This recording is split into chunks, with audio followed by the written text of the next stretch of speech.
IND 24 के विशेष कार्यक्रम सवाल दर सवाल में आपका स्वागत है। मध्य प्रदेश में आतंकी हमले की पुष्टि होने के बाद आज मुख्यमंत्री शिवराज सिंह चौहान ने सदन में स्थिति को स्पष्ट किया है। हमारे साथ गृह मंत्री भूपेंद्र सिंह मौजूद हैं। भूपेंद्र सिंह जी, सदन में शिवराज ने अपनी बात कही। ये जो धमाका हुआ है, इसको पहली नजर में क्या अब तो पुष्टि हो चुकी कि ये आतंकवादियों की साजिश है? देखिए, निश्चित रूप से ये आतंकवादी घटना है और पूरी तरह से आतंकवादी ब्लास्ट है। ऐसे अभी तक के जो कैसे प्रमाण हैं, चाहे वो NIA की एजेंसी से आपका तालमेल हो या मध्य प्रदेश की जो एजेंसियां हैं, इस ब्लास्ट की जो समय थी वो सुबह 9 साढ़े 9 के आसपास का था। इतनी जल्दी ये नेटवर्क कैसे बना और कैसे चीजें उजागर हो गई? देखिए, ये जो 3 लोग कल पकड़े गए हैं, ये ट्रेन से पुष्पक एक्सप्रेस से भोपाल आए थे। इनका प्लान पहले पुष्पक एक्सप्रेस में ब्लास्ट करने का था, पर उसमें इनको गुंजाइश नहीं बन पाई, जो भी कारण हो। और फिर उसके बाद वहाँ से उन्होंने उतर के इस ट्रेन को प्लान किया और एक तरह से ये जो ISI कह लें या कोई नया आतंकी कह लें, ये एक इनका ट्रायल ब्लास्ट था। इस ब्लास्ट के साथ ही सर जो स्पॉट पर चीजें मिली, DGP वहां पहुंचे थे, आपको रिपोर्टिंग हुई, आपके 2 बयान भी बीच में आए थे। जो ब्लास्ट है उसमें जैसे आपने कहा कि बारूद की स्मेल आ रही थी, और बाकी चीजें क्या थी जिससे कि ये जांच को एक दिशा मिली? देखिए राकेश जी, ये जो ब्लास्ट हुआ है, एक ये पाइप में पूरा बनाया गया था, पाइप के अंदर, और उस पाइप के ऊपर ISI लिखा हुआ था पूरा, अल्लाह करके, और ऐसा पूरा उस पे पाइप पे लिखा था, जो उसका एक टुकड़ा मिला है। वो पुलिस के पास है, जांच एजेंसियों के पास है। और उसमें मुख्य रूप से जो ब्लास्ट का बारूद है वो था, IED था, और इसके साथ साथ उसमें कुछ छर्रे थे, कुछ लोहे के टुकड़े थे। ये तो चूंकि ट्रेन में ऊपर की बर्थ में प्लांट हुआ था, इसलिए उतनी जनहानि नहीं हो पाई। अगर ये नीचे के उसमें होता तो जनहानि ज़्यादा होती।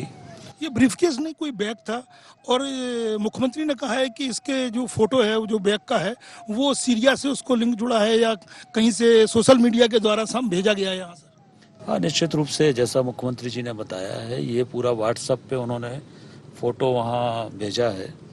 और चूँकि व्हाट्सएप में बहुत टेक्नोलॉजी अभी ऐसी नहीं है कि पूरी उसकी जानकारी डिटेल मिल पाए, पर व्हाट्सएप पे ये भेजा गया है और ये संपर्क इनके वहाँ से थे। इसमें कितने लोग घायल हुए सर? वो लोग कौन है और जिनसे बातचीत हुई वो क्या संदेश दे रहे हैं, और जो घटना है उसके लिंक कहाँ कहाँ जुड़ रहे हैं?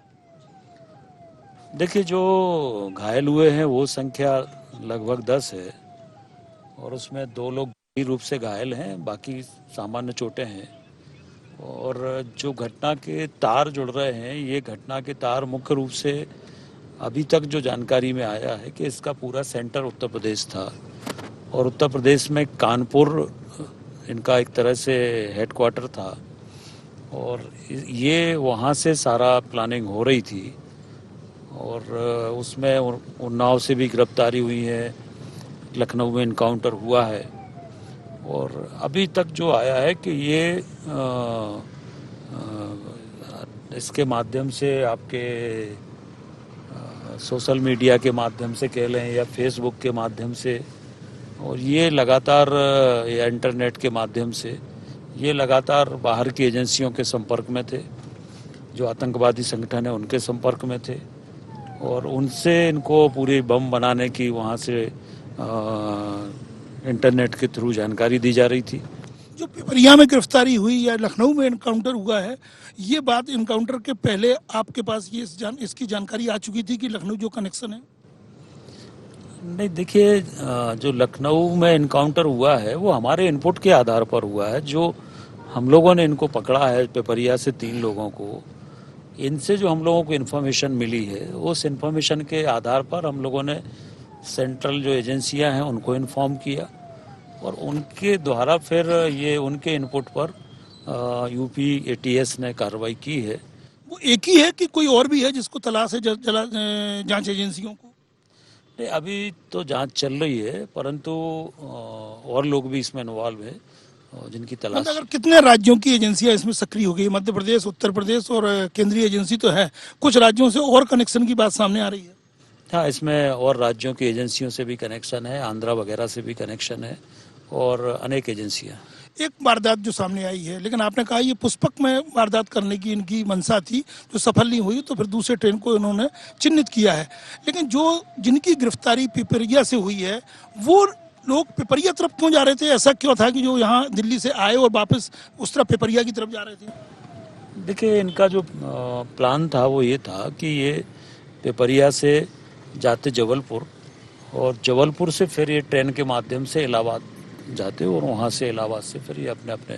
सर, इसे संयोग ही कहें, लेकिन कि उत्तर प्रदेश में अंतिम चरण का मतदान इस वक्त चल रहा है और उसके पहले ये घटना आती है। कहीं सियासी रंग देने की कोई कोशिश तो नहीं है? क्योंकि सेंट्रल में भी बीजेपी की सरकार है और मध्य प्रदेश की सरकार यहाँ पर है और उत्तर प्रदेश में चुनाव है जहाँ से कनेक्शन है। तो देखिए, इसमें सियासी रंग का तो सवाल ही नहीं है। ये घटना चूंकि आतंकवादियों की तरफ से प्लान हुई है और ये बात हम लोगों ने 5 घंटे में ही इस पूरे ऑपरेशन को सफलतापूर्वक मध्य प्रदेश पुलिस ने किया है। और उसमें जो सूत्र सामने आए हैं कि इनका पूरा हेडक्वार्टर उत्तर प्रदेश था, उत्तर प्रदेश से इनकी सारी गतिविधियां चल रही थी। वहाँ पर किराए के मकान लेकर ये रह रहे थे, वहाँ सारी गतिविधियां इनकी चल रही थी। 4 लोग एक मकान में रह रहे थे, वहाँ से 3 लोग यहाँ भेजे गए, एक वहाँ पर रुक गए, बाकी लोग अलग अलग जिलों में सेंट्रलाइज थे। अभी कितने लोगों की तलाश है सर, जो अभी पुलिस गिरफ्त से दूर है? संख्या एकदम ऐसी निश्चित नहीं है, जैसे जैसे इनपुट आ रहा है उस आधार पर तलाश कर रहे हैं, पर अभी संभावना और लोगों की। मतलब पर्याप्त साक्ष्य जुटा लिए हैं जांच एजेंसियों ने? बहुत पर्याप्त साक्ष्य जुटाए गए हैं, बहुत मजबूत साक्ष्य जुटाए गए हैं और उस साक्ष्य के आधार पर इसमें एक तरह से हम लोग कहें कि ये जिस तरह से एक पूरा नेटवर्क तैयार हो रहा था जो आगे चल के बड़ी घटनाएं देश में कर सकते थे, उसको मध्य प्रदेश पुलिस ने समय रहते उस पूरे तंत्र को ध्वस्त करने का काम मध्य प्रदेश की पुलिस ने किया है। और ये 2 बड़ी सफलताएं मध्य प्रदेश पुलिस की, एक जो आईएसआई का जो पैरेलल एक्सचेंज चल रहा था जिससे आतंकवादियों के कॉल ट्रांसफर होते थे, वो पूरा राष्ट्रीय अंतर्राष्ट्रीय नेटवर्क हमारी मध्य प्रदेश पुलिस ने ध्वस्त किया। दूसरी तरफ ये जो एक ट्रायल ब्लास्ट था, एक ये नया पूरी तरह से आतंकवादी संगठन तैयार हुआ था जिसका मुख्यालय उत्तर प्रदेश है और इसको भी हम लोगों को ध्वस्त करने में सफलता मिली है। इनके कई जगह बम ब्लास्ट करने की। सर, आपने कहा 2 वारदात, पिछली वारदात से इसके लिंक किस तरह से जुड़ रहे हैं, जिसमें पीएमओ तक की नजर मध्य प्रदेश पे थी और वो जांच की अभी पूरी किसी निष्कर्ष पे नहीं पहुंची है? पहले की जो वारदात है जिसमें पैरेलल एक्सचेंज पर जो आईएसआई की कार्रवाई सरकार ने की है, उसमें ये तार इनके नहीं जुड़ रहे हैं। वो घटना अलग है, ये घटना अलग है। वो घटना अलग है, लेकिन सर मध्य प्रदेश में कहीं ना कहीं जो पहली वारदात थी वो थी, उसकी स्थिति क्या है सर? नहीं, उसमें भी अभी अंडर इन्वेस्टिगेशन है और जो केंद्रीय जांच एजेंसियां हैं उनको सारा जितना भी हम लोगों को अभी तक जो भी इनपुट मिला है जी, वो सारी उनको हम लोग शेयर कर रहे हैं और उस आधार पर सेंट्रल एजेंसियां भी कार्रवाई कर रही हैं। वो भी एक तरह से पूरे मामले को देख रही है। उसमें नया अपडेट क्या है सर? क्योंकि निश्चित तौर पर बहुत बड़ा मामला था और मध्य प्रदेश पहली बार सुर्खियों में आया था इस तरह से, आईएसआई कनेक्शन और उसके फिर बीजेपी कनेक्शन थे। ताजा अपडेट क्या है सर? मामला खत्म हो चुका है या अभी है सब कुछ जांच में? नहीं, अभी मामला जांच में है और अभी उसमें चूंकि सेंट्रल एजेंसियां भी उसकी जांच कर रही हैं, इसलिए पूरा एक ज्वाइंट ऑपरेशन चल रहा है। अभी उसमें नया कुछ इनपुट नहीं है। सर, निश्चित तौर पर पुलिस बधाई की पात्र है और जांच एजेंसियों की सक्रियता भी कहीं ना कहीं एक बड़ी राहत दे रही है। लेकिन सर, पिछले दिनों भोपाल जेल ब्रेक हुआ था, सिमी का नेटवर्क था, अब सिमी के बाद आईएसआई, कितनी चिंता की बात है सर? सफलता मिल रही है, लेकिन मध्य प्रदेश को शांति का टापू मुख्यमंत्री कहते रहे और अब ये 2 बड़े नेटवर्क, एक पहले से था और एक नया। देखिए राकेश जी, पिछले दिनों में जिस तरह से मध्य प्रदेश की सरकार ने, मध्य प्रदेश की पुलिस ने आतंकवादियों के विरुद्ध जो एक कठोर कार्रवाई की है और जो सफलता मध्य प्रदेश पुलिस को मिली है, उस कारण से आतंकवादियों के टारगेट पे मध्य प्रदेश की सरकार, पुलिस और मध्य प्रदेश है। इसलिए हम सबको बहुत सतर्क रहने की आवश्यकता है। सुरक्षा एजेंसियां सतर्क हैं। हम लोग और सारे एंगल से इन सारी चीज़ों को देख रहे हैं। किसी भी प्रकार से हमारे राज्य में कोई आतंकवादी गतिविधि ना हो पाए, इसके लिए हम लोग पूरी तरह से सजग हैं। परंतु आतंकवादियों के टारगेट पर मध्य प्रदेश है। सर लेकिन मध्य प्रदेश, वही बात फिर मैं दोहरा रहा हूँ, एक शांति का टापू था। बड़ी उपलब्धि है कि आपने समय रहते चीजों को चिन्हित किया, पहले इनकाउंटर भी हुआ और अब इस तरह से चीजों को आपने कुछ घंटों के अंदर निपटाया। लेकिन सर सवाल वही हो रहा है कि जिस मध्य प्रदेश में ये गतिविधियां नहीं थी, क्या ये समय आ चुका है कि मध्य प्रदेश कोई एक नई व्यवस्था को, केंद्र से तो आपका तालमेल हो जाता है, राज्यों की बैठक होती है, कोई ऐसी व्यवस्था, कोई ऐसा फोरम जिससे कि 15 अगस्त और 26 जनवरी से हटकर भी कोई रूटीन में ये सब चीजें एक सतर्कता बनी रहे? नहीं, सतर्कता के लिए अभी भी काफ़ी काम हो रहा है और हम लोग पुलिस का आधुनिकीकरण कर रहे हैं, पुलिस को आधुनिक संसाधन उपलब्ध करा रहे हैं और इसके अलावा सतर्कता की दृष्टि से और जो भी हम लोगों को सेंट्रल एजेंसी से जो फीडबैक आ रहा है और जो बाकी हम लोगों को लगता है राज्य के स्तर, वो सारे संसाधन और सुरक्षा के जो मानक हैं उसके आधार पर हम लोग काम कर रहे हैं। मुख्यमंत्री की सुरक्षा बढ़ाई गई है, आखिर क्यों और कितनी गंभीर है? कोई ऐसे इनपुट मिले हैं जिसमें राजनेता या मध्य प्रदेश से जुड़े कुछ और हस्तियां या कोई विषय, व्यक्ति विशेष किसी के निशाने पर हो? नहीं, देखिए, जिस तरह से, जैसे मैंने पूर्व में कहा कि जिस तरह से मध्य प्रदेश में कार्रवाई सरकार ने की है, पुलिस ने की है, और इसलिए निश्चित रूप से मुख्यमंत्री जी हमारे मुखिया हैं, वो पूरा नेतृत्व करते हैं। उनके मार्गदर्शन में और उनके नेतृत्व में सारा काम हम लोग करते हैं और इसलिए उनकी सुरक्षा हम सबके लिए बहुत आवश्यक है। किस तरह की सुरक्षा है साहब उनके घेरे में? क्योंकि वो तो जनता और अपने बीच में कभी किसी को आने ही नहीं देते हैं, चाहे सुरक्षा एजेंसी हो या उनके अपने जो कमांडो और सुरक्षा गार्ड। देखिए, मुख्यमंत्री जी की सुरक्षा में जो भी आधुनिक संसाधन है वो है, फोर्स और बढ़ाया गया है और जितना भी उनकी सुरक्षा की दृष्टि से आवश्यक है वो सब व्यवस्थाएं की गई। सर इस घटना के सामने होने के बाद 24 घंटे होने से ज्यादा का समय हो गया है, नेटवर्क आपका मजबूत हो, खासतौर से खुफिया एजेंसियों का, इसको लेके कोई महत्वपूर्ण बैठक अब दिल्ली से या यूपी से ज्वाइंट होने वाली है या सब कुछ एनआईए यहाँ पर आ चुका है? नहीं, एनआईए की जानकारी में सारी चीज़ें हैं और एनआईए सारी चीज़ों को देख रहा है और उनकी तरफ से जो इनपुट हम लोगों को आ रहा है, हमारी तरफ से जो इनपुट उनको जा रहा है, उस आधार पर हम लोग आगे बढ़ रहे हैं। अब जांच की क्या दिशा है सर? आप गृह मंत्री के संपर्क में या पीएमओ के संपर्क में या मुख्यमंत्री संपर्क में है या निकट भविष्य में कोई बैठक होने जा रही है? नहीं, अभी ऐसा तत्कालिक कोई बैठक का निर्णय नहीं हुआ है, परंतु लगातार डे टू डे मॉनिटरिंग हो रही है। तो कह सकते हैं कि भूपेंद्र सिंह जी, अब मध्य प्रदेश में अभी तो ऐसा कोई इनपुट नहीं मिला है कि कोई आशंका और जताई जा रही हो, ऐसा कोई अभी तक इनपुट है क्या मध्य प्रदेश?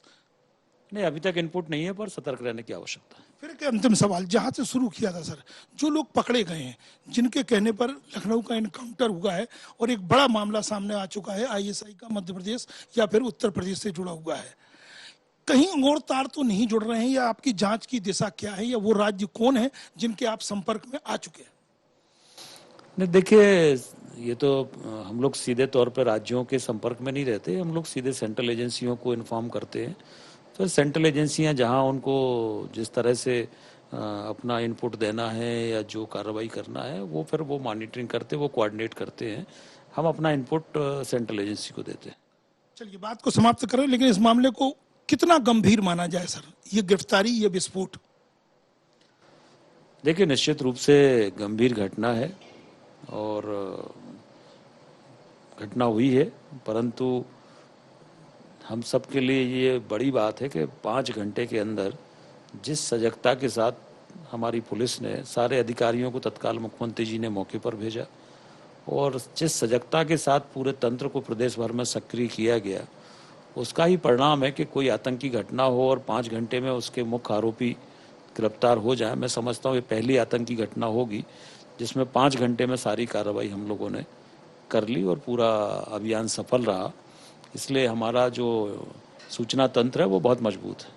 भूपेंद्र सिंह जी बधाई, लेकिन नई चुनौतियों से उम्मीद करते हैं कि मध्य प्रदेश सजग रहेगा और खासतौर से जांच एजेंसियां। जो विस्फोट हुआ है ट्रेन में, उसके बाद से मध्य प्रदेश की जांच एजेंसियों के साथ में केंद्र से तालमेल बना है। लेकिन अगर भूपेंद्र सिंह की माने तो कुछ राज्यों के और संपर्क में है, लेकिन केंद्र के माध्यम से इस जांच को एक नई दिशा दी जा रही है। भूपेंद्र सिंह इस घटना को गंभीर मानते हैं और मुख्यमंत्री कह चुके हैं कि सजग रहने की आवश्यकता है। IND 24 के लिए राकेश अग्निहोत्री।